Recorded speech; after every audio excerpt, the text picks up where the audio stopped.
আসসালামু আলাইকুম, কেমন আছেন আপনারা? সলিউশন 360 সার্ভিসেস থেকে সবাইকে স্বাগতম। আজ আমরা দেখব A4 সাইজ এনভেলপ কীভাবে ডিজাইন করে এবং আউটপুট সেটিং করে। আমরা এর আগে আমাদের কস্টিং পার্ট 1-এ দেখছি কি স্মল এনভেলপ কীভাবে ডিজাইন করে এবং আউটপুট সেটিং করা সেটাও দেখছি, এবং কি এই এনভেলপ ছাপাতে কত টাকা খরচ হয় এনভেলপ কস্টিংটাও কিন্তু আমরা দেখাইছি। কস্টিং পার্ট 1 দিয়ে দেখেছি এনভেলপ স্মল এনভেলপ কস্টিং কত টাকা আসে। তো আজ আমরা দেখব A4 সাইজ এনভেলপ কীভাবে তৈরি করা হয়, ডিজাইন করা হয় এবং কীভাবে আউটপুট সেটিং করা হয়। চলেন দেখা যাক। আমরা নতুন একটা পেজ নিলাম। এই পেজে দেখেন এখানে কি আছে, RGB মোড আছে। আমরা সবসময় মনে রাখতে হবে RGB মোডে কিন্তু কালার, আমরা যে প্রেসে প্রিন্টিং করি RGB মোডে কিন্তু সাপোর্ট করবে না, কারণ RGB রেড গ্রিন ব্লু। আমরা জানি যে প্রেসে ছাপতে হলে 4টা কালার হয়, যেমন CMYK, cyan, magenta, yellow, black. তো এটা কেতে কেন ব্ল্যাক বোঝায় সেটা আমি কিন্তু আমার আগের টিউটোরিয়ালে আমি দেখাইছি, এবং কীভাবে রেজিস্ট্রেশন মার্ক তৈরি করা হয় সেটাও দেখাইছি। তো আজকে দেখব A4 সাইজ এনভেলপ কীভাবে ডিজাইন করা হয় এবং আউটপুট সেটিং। চলুন। A4 সাইজ এনভেলপ সাধারণত আমরা জানি যে A4 সাইজ কী হয়, 11.69 আর হলো 8.27, অর্থাৎ 210 mm বাই 297 mm হলো A4 সাইজ হয়। এখন এটা আমরা অবশ্যই A4 সাইজতে বড় রাখতে হবে। তো আমরা ধরি যে আমার এনভেলপটা তৈরি করব, আমার আগে চেঞ্জ করে নেই। দেখেন এখানে 8GB মোড আছে, আমি 8GB মোড থেকে আমি এটা ডকুমেন্ট থেকে কালার মোড CMYK নিলাম, এবং এখানে দেখানো হলো পিক্সেল আছে। আমি এটা করে নেব হলো ইঞ্চি। এখানে উপরে রুলারের রাইট বাটন ক্লিক করে এখানে ইঞ্চি দিলে ইঞ্চিতে চলে আসবে। তো আমি এটা দিব হলো হাইট দিব 9.5, 9ও দিতে পারি, 9.5 বাই 12.5। এটা হলো একটা স্ট্যান্ডার্ড সাইজ। তারপরে আমাদের কি হবে, এইখানে হলো পেস্টিং দিতে হবে পিছনের দিকে। ধরে আমি 0.75 ইঞ্চি। তো আমি এখানে এটারে আনলাম বোঝার জন্য, এটারে আমি 5 mm বোঝা যাচ্ছে যে এটা পেস্টিং হবে অন্য সাইডে। এখন আবার এদিকে ফ্ল্যাপটা তৈরি করতে হবে যে কতটুকু হবে, টপে কতটুকু। টপে আমি 1.5 ইঞ্চি রাখি, 1.5। বেশি রাখতে পারি, এটা কাগজের উপর নির্ভর করে। কাগজ যদি বড় হয় তখন আমরা বেশি রাখতে পারি, যেমন এটা হয় ডিজাইন বসানো রাখতেছে না। এটা এখানে নিয়ে আসলাম।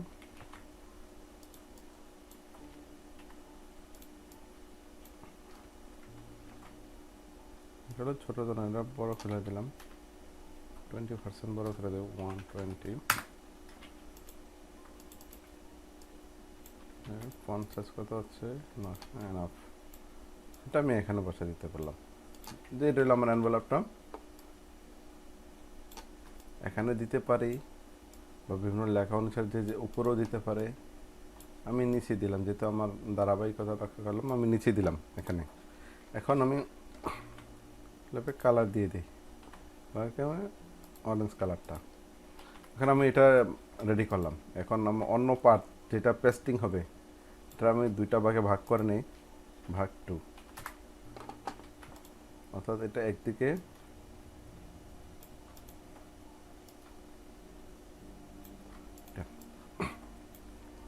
এখন আমি এটারে 1 ইঞ্চি বাড়াই দিই, 1 ইঞ্চি বা 1/4 ইঞ্চি, 0.75 ইঞ্চি। কমান্ড কন্ট্রোল অথবা ম্যাকে যারা কাজ করেন তারা কমান্ড কে দিলে এই প্রিফারেন্সটা চলে আসবে। এখান থেকে কিবোর্ড ইনক্রিমেন্ট আপনি দিয়ে দিতে পারবেন। এখন দেখুন যে এখানে আমি সিলেক্ট করে আমি দিয়ে দিলাম এতটুকু বাড়তি সেই কারণে যখন দেখেন আমার এখানে, আচ্ছা এটা এখানে গ্লু বাইন্ডিং হবে, গ্লু দেওয়া হবে, গ্লু দিয়ে মেরে দেওয়া হবে ওই দিক দিয়ে, তখন এটা পেস্টিং হবে। পেস্টিংয়ের জন্য আমি এতটুকু বাড়তি দিলাম। যেহেতু আমি এটা বড় খাম, এর জন্য আমি একটু বেশি রাখলাম, আর নয় ছোটো খামে আমি সবসময় রাখছি হলো 1/2 ইঞ্চি। তো এই হলো আমার এই দেখেন এনভেলপটা হয়ে গেল। এই আর্টবোর্ড, তারপরে ফিট টু সিলেকশন, দেখেন এই যে আমার এনভেলপটা হয়ে গেল। এই আমার বড় একটা এনভেলপ ডিজাইন হয়ে গেল। এখন এটা যেহেতু আমার এটা বড় এনভেলপ, সেক্ষেত্রে আমার দেখতে হবে যে আমি কত পেজে পেস্টিং দেবো। আমি জানি যে এর আগে আমার কাজটা করছিলাম হলো 20-30 সাইজে, এখানে দেখেন এলো 15x15 অর্থাৎ আমি 20-30-এর মধ্যে সুন্দর এটা সেটিং হয়ে যায়। আমার সিঙ্গেল পেস্টিং দিলে হয়ে যাচ্ছে। সিঙ্গেল আউটপুট সেটিং দিলে এইখানে দেখবেন দুইটা সিলেক্ট করে যেখানে সেন্টার হবে এখানে দিতে পারেন, অথবা যেহেতু এটা আমাদের বড় এনভেলপ, যদি আমরা পজিটিভ বাইর করে করি তাহলে সেই ক্ষেত্রে আমরা কিন্তু এই অংশটাকে আমাদের আউটপুটে দেওয়া লাগে না, এতটুকু দিলেই এনভেলপ এই অংশটা দিলে এখানে পেস্টিং করে এখানে গ্রিপার মার্ক আর রেজিস্ট্রেশন মার্কগুলো দিলেই তখন কিন্তু আউটপুট সেটিং হয়ে যাচ্ছে। তো এখন দেখেন এটা আমি দিলাম যে আমি পুরাটাই দিচ্ছি, সিটিপিতে বাইর করব, পুরাটাই বাইর করব অ্যান্ড প্লেট আমি একটু বড় করে নিলাম। এখন আমি দেখেন পুরাটা সিলেক্ট করলাম, আর সিলেক্ট করে এখানে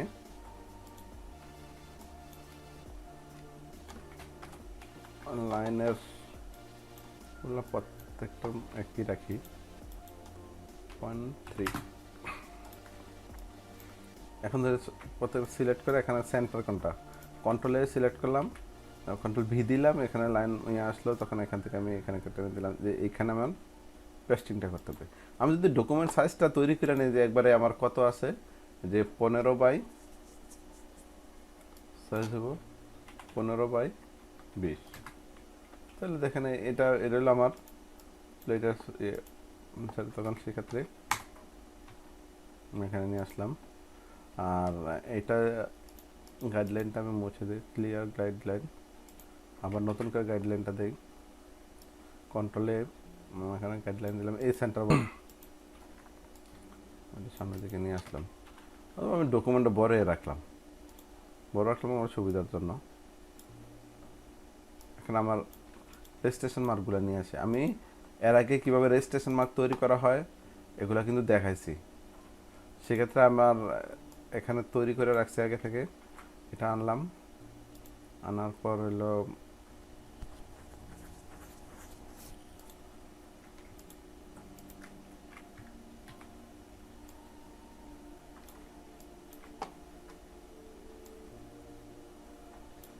দিলাম, এগুলো আমার হয়ে গেল গ্রিপার মার্ক। এখন আমি রেজিস্ট্রেশন মার্কগুলো দেব। সাধারণত এই অংশটা ডাই কাটিংয়ে চলে যাবে, তো ডাই কাটিং যদি চলে যায় তাহলে এটা আমি এই জায়গায় দিলে এটা আমার পরে যাচ্ছে, কোনো রিস্ক থাকে না তখন। এদিকেও দিলাম, এদিকে উপর নিচে এখানে দিলাম, অর্থাৎ এখানে এটা কেটে পড়ে যাবে এগুলা। তো এই হলো আমার একটা আউটপুট সেটিং হয়ে গেছে, এটা আউটপুট সেটিং।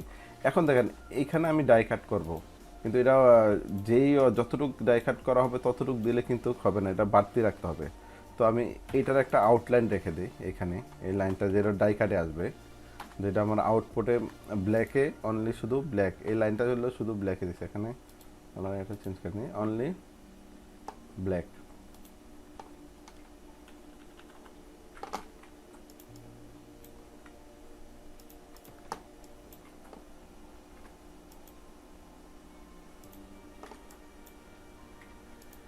ব্ল্যাকে দিয়ে আমি এটা বাড়তি করে দিই, এটা আমার কালার অংশটা যে ব্ল্যাকেরটা আমি কন্ট্রোল দিয়ে লক করে ফেললাম। এখন এটার আমি একটু বাড়তি করে দিই, এদিকে বাড়তি করে দিলাম, এদিকে বাড়তি করে দিলাম, সামনে বাড়তি করে দিলাম, শেষ। এই অংশটুকু কেটে পড়ে যাবে, ডাই কেটে পড়ে যাবে, এটা আউটপুটের জন্য আমার দিতে হচ্ছে। এই হইলো আমার আউটপুট সেটিং হয়ে গেল।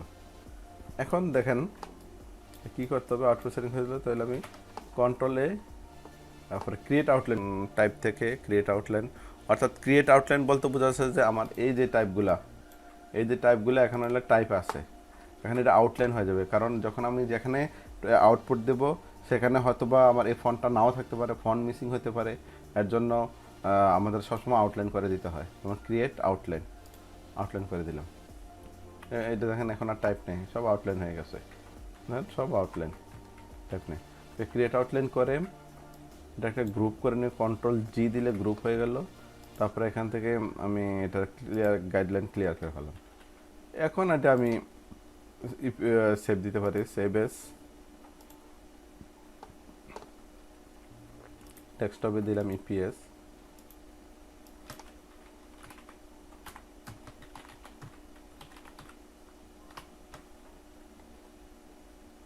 ইপিএস দিলাম। আবার ভার্সন আপনি এখানে এটাও দিতে পারেন, আবার আরও অনেক ইয়ে করে দিতে পারেন। ল্যাঙ্গুয়েজ লেভেল এখানে আপনি 3ও করে দিতে পারেন, ওইগুলো দরকার নাই। এগুলো যেহেতু আমি প্রিন্টের আপনার ইপিএস করা আছে, আউটলাইন করা আছে, এগুলো ফন্টের ক্ষেত্রে অনেক সময় মিসিং হলে তখন এটা দিয়ে দিতে হয়। কিন্তু ডাইরেক্ট এতটুকু দিলে আর কিছু ধরা লাগে না, এই বেজ হয়ে যাচ্ছে। কিন্তু আউটপুট দেওয়ার আগে আমাদের একটা জিনিস সবসময় মনে রাখবেন, এটার ক্ষেত্রে নাই। আমরা যে ব্ল্যাকটা ওভার প্রিন্ট দিয়ে দিই, ব্ল্যাক ওভার প্রিন্ট দেওয়া মানে বলতে বোঝাচ্ছে যে ব্ল্যাকটা কোনো কাট। সবসময় আউটপুট দেওয়ার পরে একটা জিনিস চেক করে নেবেন যে ফটোশপে ওপেন যদি করেন, তাহলে এখানে একটা অপশন আসলে আপনি একটু রেজলিউশনটা বাড়ায় নেবেন, 200 দিলেন। আর এখানে মোট অবশ্যই CMYK থাকতে হবে। ওকে দিলে যে আছে এই কাছে এটাতে আপনি দেখতে পারবেন যে কী কী মিসিং হচ্ছে, কি ওভারপ্রিন্ট হয়েছে কি না, বা কাটআউট আসবে কিনা সব কিছু। এখানে দেখেন এখানে একটা লেয়ার নিলেন, লেয়ার নিয়ে এখানে যে কন্ট্রোল ব্যাকস্পেস মেরে দিলাম, পিছনে ফেরে নিয়ে আসলাম। এখন দেখেন যে আমি দিলাম এখানে আমার চ্যানেল থেকে যেটা হলো Ctrl+2 দিলে হলো 4 কালার, আর Ctrl+3 হলো সায়ান। শুধু এখানে সায়ানের প্লেটটা দেখাচ্ছে, দেখেন এখানে সায়ান লাইন আছে, এই সায়ান লাইন আছে, এইখানে লাইন আছে, এখানে দেখেন কিছু নেই। তারপরে এটা একটা মিসিং, কারণ আমার এই এই লাইনগুলো আসবে অনলি ব্ল্যাকে একটা ডাইয়ের জন্য লাইনটা আসবে, কিন্তু এটা এখানে সায়ান আসছে। কেন আসছে আমি বলে দিচ্ছি। ম্যাজেন্টা তো দেখেন এই জিনিসটা আছে, ম্যাজেন্টা দেখেন এতটুকু আছে, আমি এতটুকু আছে, এখানে দেখেন ম্যাজেন্টা। এই যে আমি একটু আগে বললাম যে এখানে একটা ব্ল্যাকের লাইন আছে, এই যে দেখেন কি সুন্দর দেখা যাচ্ছে লাইনটা ছিল। এই লাইনটা যেরকম মোটা ছিল এই অনুসারে এখানে একটা হোয়াইট বর্ডার আছে। কেন আসছে? কারণ আমি এখানে ব্ল্যাকটা ওভার প্রিন্ট দিই না। ব্ল্যাকটা ওভার প্রিন্ট বলতে বোঝা যায় তখন এই জিনিসটা দেখা যাবে না, শুধু ফিল কালার চলে আসবে। তো ব্ল্যাকটা যেই জায়গায় থাকবে এই জায়গার নিচে বা সাইডে যেই কালার থাকবে ওই কালার দিয়ে ফিল হয়ে যাবে, ব্ল্যাকটা কাট আউট আসবে না। এটার বলে কাট আউট আসা, অর্থাৎ ব্ল্যাকটা যে জায়গায় আছে এই জায়গার ভিতরে কোনো অন্য কালার থাকবে না। এইটা এখন চলেন আমি এটা কীভাবে সলভ করা যায় দেখি। এটা সলভ করতে হলে আমি আমার ইপিএস ফাইলটা ওপেন করি, ওপেন করলাম। এখন আমি একটু আগে দেখাইছিলাম যে এখানে কালার হয়ে গেছে, দেখেন এটা এই কারণ হয়েছে কারণ যখন আমার এখানে 8GB মোড ছিল তখন আমি লাইনটা নিয়েছিলাম। 8GB মোডের যখন ব্ল্যাক সিলেক্ট হয়েছে তখন এটা 4 কালার নিয়েছে, কিন্তু 4 কালার ব্ল্যাক দিলে রেজিস্ট্রেশনের সমস্যা, বাস আমার এখানে কালারেরও সমস্যা, সেক্ষেত্রে আমি এক কালারে ব্ল্যাকে দিয়ে দিলাম। আর এখন যদি আমি সবগুলো সিলেক্ট করে অবজেক্ট থেকে এডিট থেকে এডিট কালার ওভারপ্রিন্ট ব্ল্যাক, ওকে, ফিল এবং স্ট্রোক 100% অ্যাড ব্ল্যাক, ওকে। এখন আমি একটা সেভ দিই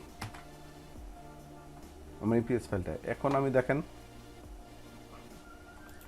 ফটোশপে অন করি, ফটোশপে অন করলে বুঝতে পারবেন যে আসলে এটা ভুল হয়েছে কিনা। আবার আগের মতো আমরা কি করবো, 200 দিয়ে দিচ্ছি, CMYK, দেখেন চলে আসছে লেয়ারে। আমি যে আবার আরেকটা লেয়ার নিলাম, ব্যাকস্পেস, এটা নিচে দিয়ে দিলাম, আমারটা দেখা যাচ্ছে। এখন দেখেন আমি আবার যদি Ctrl+2 দিই, কারণ এইখানে Ctrl+2 কেন, এই যে দেখেন এখানে আছে, Ctrl+2 দিলে CMYK, Ctrl+3 দিলে দেখেন এখানে অন্য কোনো লাইন নাই, শুধুমাত্র লাইন আছে এই আমার এটা জিপি এবং জিপির যে এরোটা দেওয়া আছে, আর হইলো আমার রেজিস্ট্রেশন মার্কে এখানে শুধু দেখাচ্ছে দেখেন সায়ান।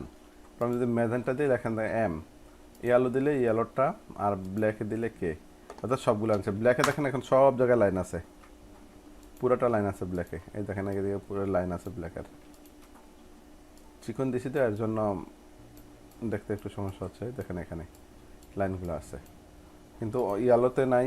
ইয়েলোতে এই জায়গায় ইয়েলো আছে, ম্যাজেন্টাতে, হ্যাঁ এইবার ম্যাজেন্টাতে দেখেন এখানে তারপরেও রয়ে গেছে। নিশ্চয়ই আমার এখানে কোনো ভুল হয়েছে, চলুন দেখা যায় আবার এই ভুলটা কীভাবে বের করি। ভুলটা হওয়াতে অনেক সুবিধা আছে।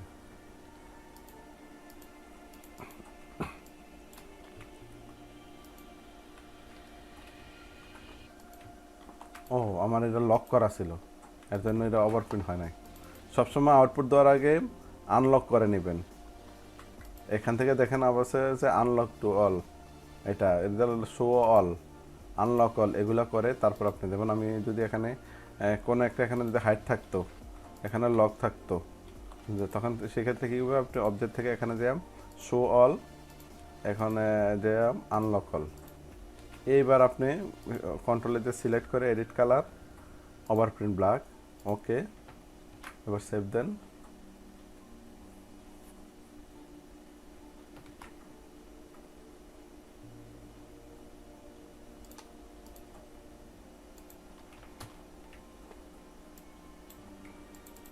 দেখেন আমি এখানে ম্যাজেন্টা প্লেটটা দেখবো আসলে আছে কিনা।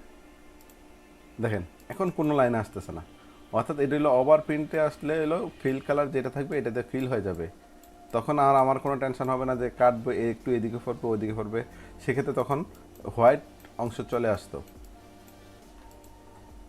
আমরা বুঝতে পারলাম যে কীভাবে A4 সাইজ, আমি এর আগে দেখাইলাম যে স্মল এনভেলপ কীভাবে সেটিং করে, আউটপুট ডিজাইন করে, আউটপুট দেয় এবং এটা কস্টিং, এবং আজ দেখালাম হলো A4 সাইজ এনভেলপ অর্থাৎ বড় এনভেলপ কীভাবে ডিজাইন করা হয় এবং আউটপুট সেটিং করা হয়, কীভাবে আউটপুট চেক করা হয়, সব কিছু আমি এখানে দেখালাম।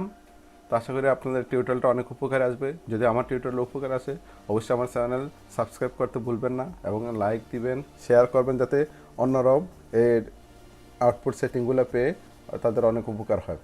আমার নেক্সট টিউটোরিয়ালে আপনারা যদি কস্টিং অংশে দেখেন তাহলে পাবেন A4 সাইজ এনভেলপের কস্টিংটা কত পড়ে সেটাও আমি দেখাই দেবো। আমি যেটা ডিজাইন করব, আউটপুট সেটিং করব এবং এটার কস্টিং কত হবে সব কিছু আমি কিন্তু দেখিয়ে দেবো। এর জন্য আপনারা অবশ্যই আমার চ্যানেল সাবস্ক্রাইব করবেন। যখন আমার কোনো ডিজাইন মানে যখন আমার কোনো টিউটোরিয়াল আপডেট হবে তখন আপনারা